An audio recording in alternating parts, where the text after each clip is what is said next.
Programming key fobs for 1995 to 2019 Nissan Sentra models is a simple DIY process using RF signaling. No special tools are needed. The process involves cycling the ignition switch multiple times while pressing buttons on the fob to sync it with the car's ECU. The method varies slightly by generation.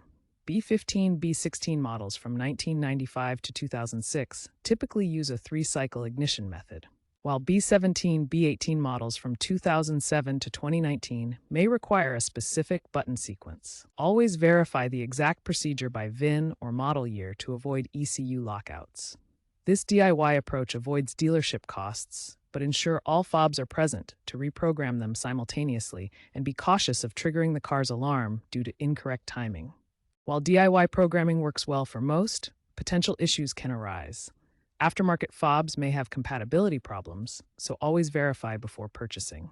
Counterfeit fobs often fail due to poor build quality. Security is another important consideration. Older, unencrypted fobs are vulnerable to relay attacks, where thieves can intercept and amplify signals to unlock vehicles. If programming fails, it can cause a no-start condition in the vehicle, requiring a dealer reset to fix.